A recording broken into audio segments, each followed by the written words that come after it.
Every day as a child, I dreamed of how I could get into the Jagannath of Puri. In those days, a train ticket cost 4 or 5 rupees. I was wondering when I would have the opportunity to go there. And when the opportunity came, I went. This is how Cheryl remembers her childhood about the decline. Only at the age of 24, he was able to fulfill his long-standing desire and visit the Jagannath Puri. At about the same age, Puri also visited Mahaprabhu for the first time. As for me, I was only able to get here at the age of 34. And that's why I came here. First, to get acquainted with one of the oldest and most mysterious temples in the world. To find out what is going on there, outside its walls, where not a single white person is allowed. To find out who Lord Jagannath is, to touch the sacred ocean, and my main task is to try the legendary drawdown, which is rumored thousands of kilometers away, and which pilgrims from all over the world come to taste.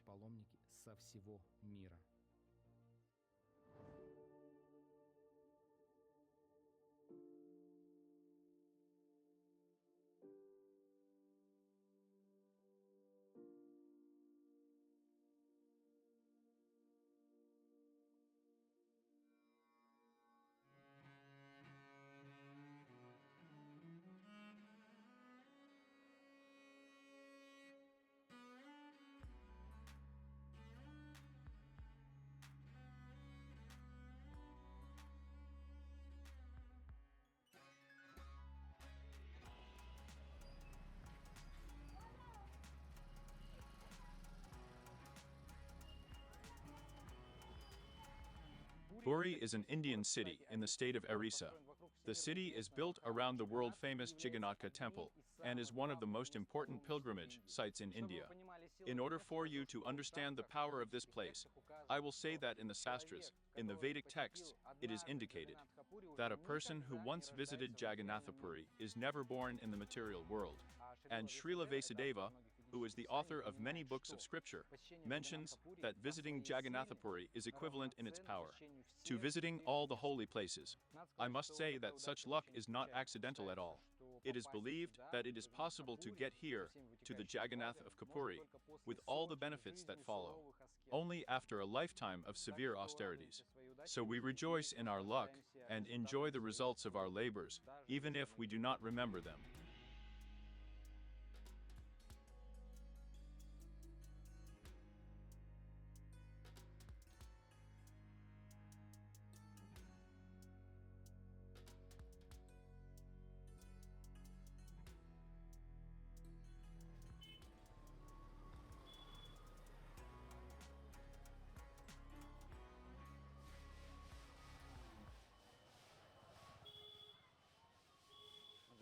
Jagannath Puri is known for the fact that the unusual mood of God is manifested here.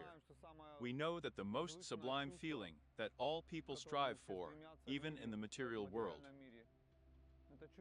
it is a feeling of waiting for some mysterious inner experience. Young people, for example, or even not young people, just men and women, even in old age. If they have a relationship with each other, they periodically arrange such a pastime when they are separated from each other somewhere, and then wait for this meeting. And this waiting time, it's unusual. It is said that it even excites the heart more and brings inner pleasure than the meeting itself. And now you can imagine what expectations a soul has that longs to meet God, that has been searching for a long time, more than one life, studying philosophy there, committing various epidemics there, vows there, austerities there are different, yes. She was engaged in charity work. What does he go to the Forsaken for? To understand God, and even more to find Him, and also to see Him, and also to communicate with Him.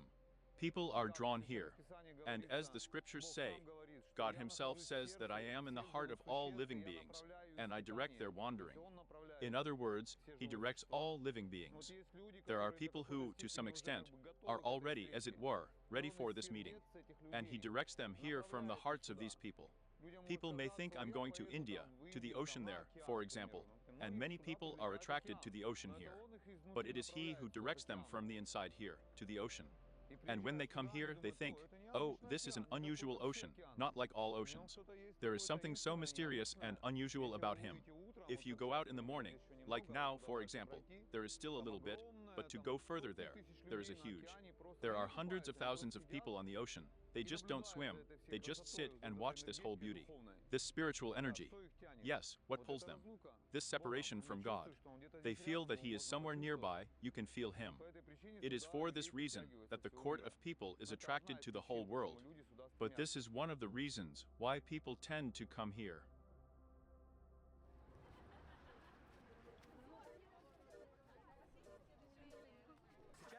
Now we are going to the main temple of Puri. This is the Jagannath temple. This is the temple itself, around which this city was built. Anson 50. Do you have any? Sit down. And Lolita Richard. 50. No, no. Yes.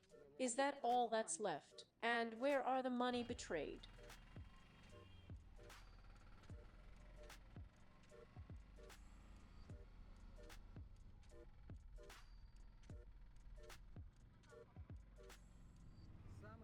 The most popular way to get around here is on these rickshaws.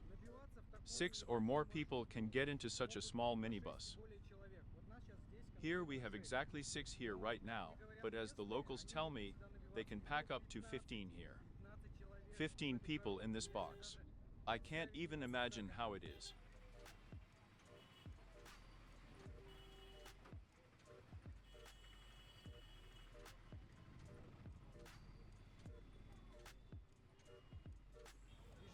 The movement in the storm, well, actually like in all of India, is very dense, very noisy, and very active. I'm literally holding on with both hands just to not fall out of here.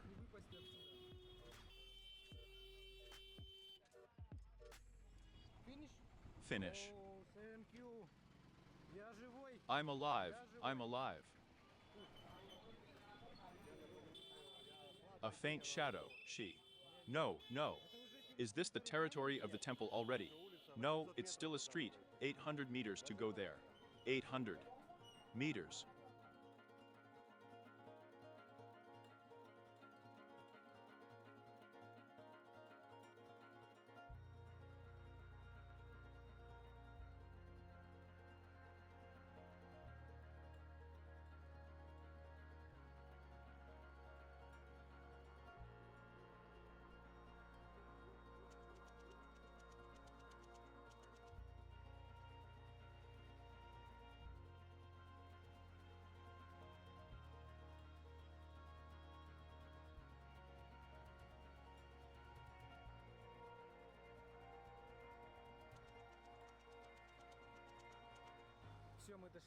That's it, we've reached the place. This is the Jagannath temple, one of the largest temples not only in India, but all over the world. The temples of Vishnu, as well as Krishna, Rama, Narayana, they can all be recognized by one distinctive sign. This is the chakra. Well, in other words, a disc that rises above the main dome. For comparison, in those frames that are worshipped by Shiva, they are crowned with the trident of Trishala. Srila Prabhupada noted that seeing the chakra is equivalent to receiving a personal darshan from a temple deity. Darshan is a blessing, a contact with the deity.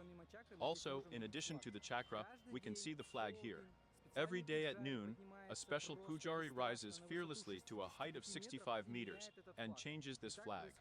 And this has been happening day after day for several thousand years. These traditions do not change here. The temple of Jagannatha includes 4 components. Hoga Commander is a pavilion for cooking and eating. Then there is the Natmandir, a pavilion for singing and dancing, and there is such a thing here. Then there is a pavilion for visitors who wish to see the deities. And, in fact, the most important, he is the highest pavilion of the Shri Mandir. This is the main sanctuary, where Jagannatha himself is located. A large wooden murti of unusual shape with huge symmetrical eyes and a wide smile. Such an image immediately captures attention, especially when you consider that the images of other deities in Hinduism are most often anthropomorphs, well, that is, humanoid. In general, Jagannath is a Sanskrit word that consists of two components, Jagat, which means the universe, and Natha, which means master or master. Thus, it turns out that Jagannath is the Lord of the universe. Jagannathi is worshipped not alone, but together with his companions, brother Balabhadra and sister Subhadra. Their figures are also carved from wood and are also located in the main pavilion of the temple.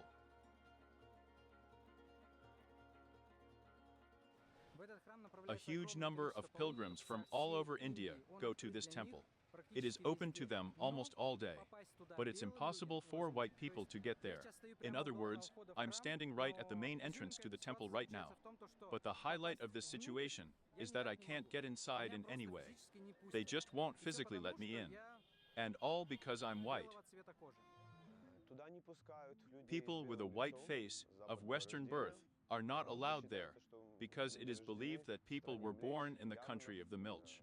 Yavans, these are meat-eaters, those who eat cow meat, they are considered unclean. However, according to the Vaishnava tradition, if a person has accepted spiritual life, he is cleansed from impure birth. But they adopted local traditions like this, so the confrontation went on for many years.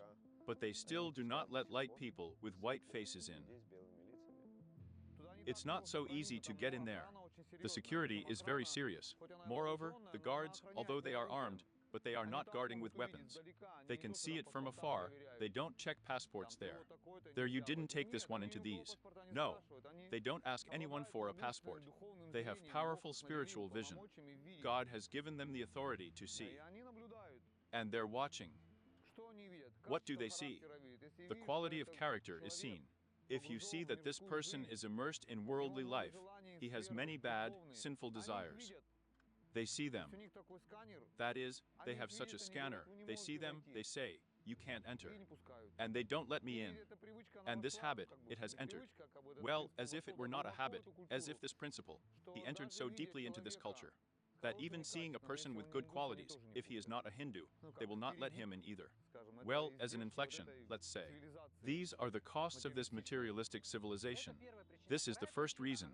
The second reason, it is more interesting. It consists in the fact that there are ancient predictions that the deity of Jagannatha will be stolen by representatives of Western civilization, namely white-skinned people who come from presumably either the Urals or Siberia. Yes, it was predicted that people from the West, namely from Russia, would come and steal Lord Jagannatha. And it was even written to which station they would bring him, where he would be taken. They say that this prophetess has already come true, because in many places in Russia, there is already Lord Jagannath. There is Lord Jagannath all over the world. He stands as a deity, a manifested form of the primordial deity, in the Jagannath temple. Therefore, he actually already steals us in a sense. However, we do not know if the Jagannath will be stolen initially. Let's see who will do it, it's unknown. But the situation is not hopeless. You can still see the deities. Once a year, a big event takes place when the deities are taken out of the temple for everyone to see, and at the same time ride on chariots. This event is called Rathara. Huge chariots are being built. 3. And this is the widest street in India considered here. The longest and widest street, along which these 3 chariots are pulled. Knowledgeable people come from all over the world to pull these chariots. This is a traditional, spiritual program. This ceremony is very fascinating. Anyone, they say, who touches these ropes is already better than liberation from suffering, from karma, from rebirth. That's it? Get rid of it. Yes, if you see the deity Jagannatha, they're on a chariot. And if you still touch the chariot, and if you still climb on whom?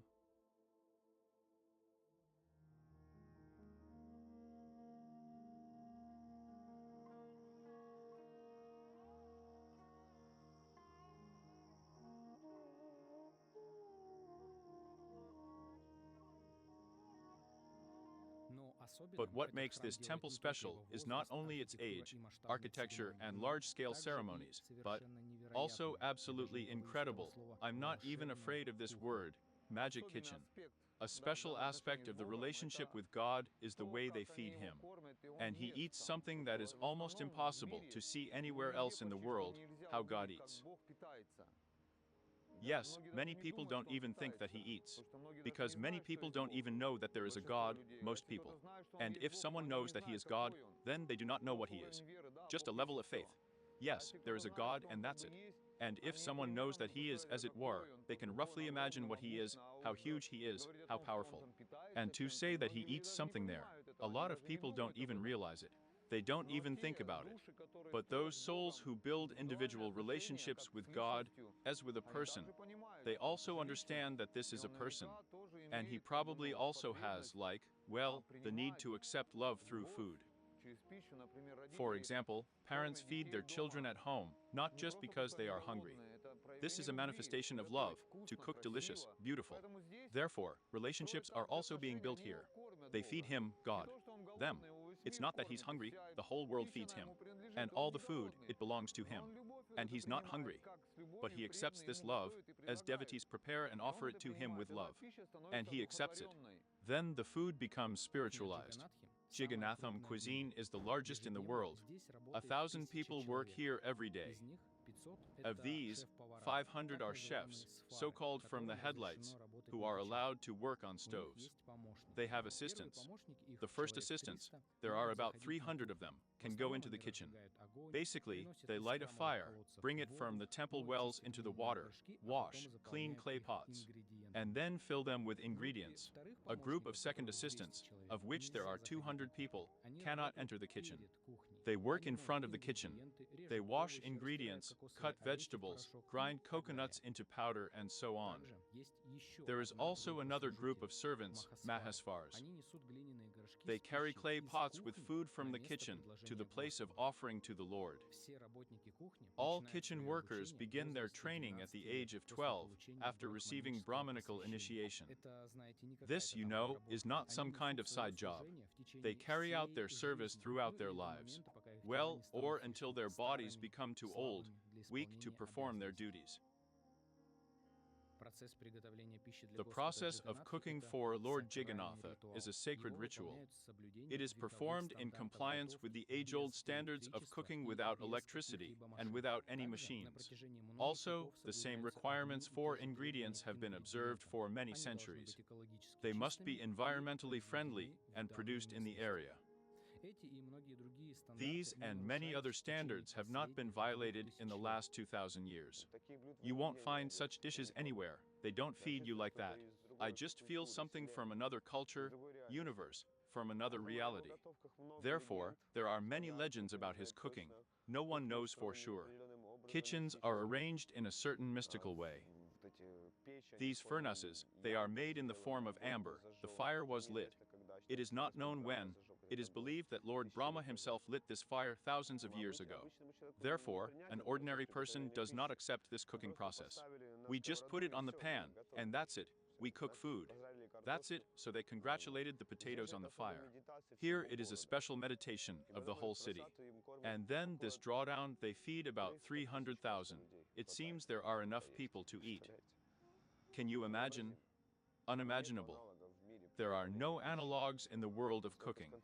So concentrated, so pure, so, I would even look for the mystical, unusual. Yes, the cooking process is hidden from the townsfolk. But here's what is known. First, a fire sacrifice takes place in the kitchen of the temple. At its end, the cooks take coals from the altar and light their separate stoves. There are 752 furnaces on the territory of the temple. They are called chuls. Several clay pots are immediately placed on each stove, which are filled with food. Yes, here they cook only in clay pots, and each of them is used only once. When the food is ready, all the pots are placed in front of Lord Jagannath. Unlike most temples in India, where only a small portion is offered to the deities.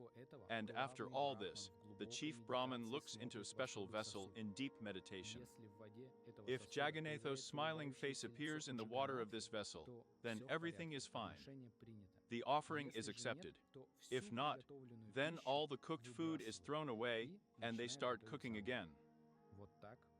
That's how the world-famous Mach drawdown appears.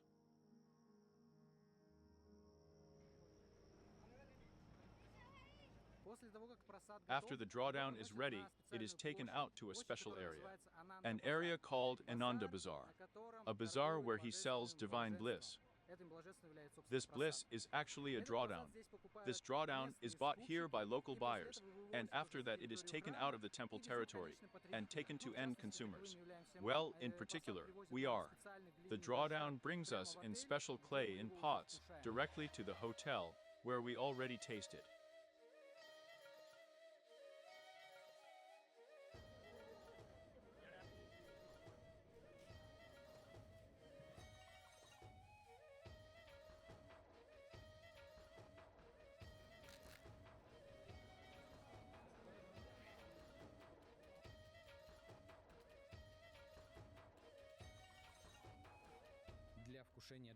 There are certain rules for eating Jagannatha Prasada. Well, first of all, you can eat the dishes offered to the Lord only sitting on the floor, without bedding, so as to be below him.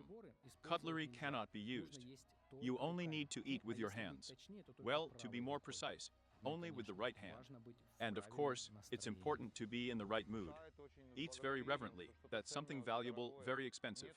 There is no chatter of any kind there. No, this one, no. It's a whole act, it's a whole ritual like that. There is not enough money in the world to put on one scale, to pay for just a handful of rice. This spiritual rice, it can free you from karma, from sins. In other words, he can free you from rebirth, he can even bring you back home, back to where we all came from. And this world is not our world. We are temporarily here.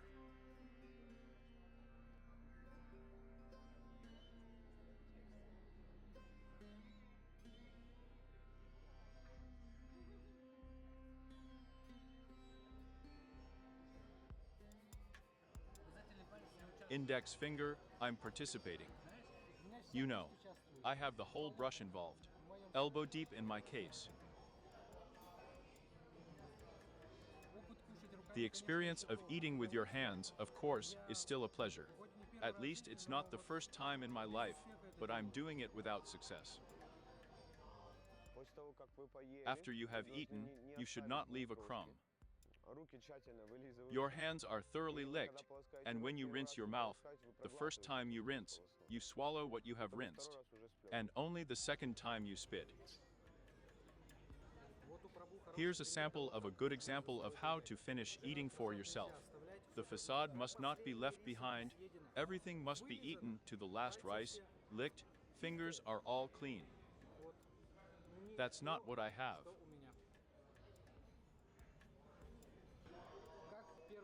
As the first drawdown, it's divine.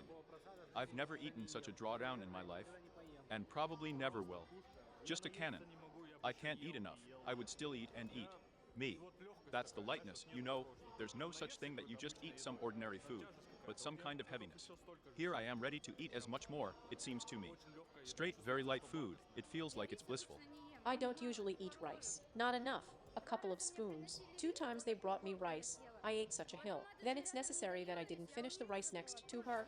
I took it from her. I also ate it. Then, they brought me some more sweet rice then. In general, I had supplements 4 times, and I didn't eat enough. What? Is that good? It was amazing. Liked it, right? Yes, Jen, I'm even a little dizzy. We've heard so much about it, and tried it for the first time. It's right inside some deep satisfaction. But really, no matter how much you eat, I feel full, and you are ready to get a supplement all the time, and eat, and eat, and eat. There is such a thing, right? Yes, it's some kind of miracle just. If you still have something left, you can bring it here. Landings.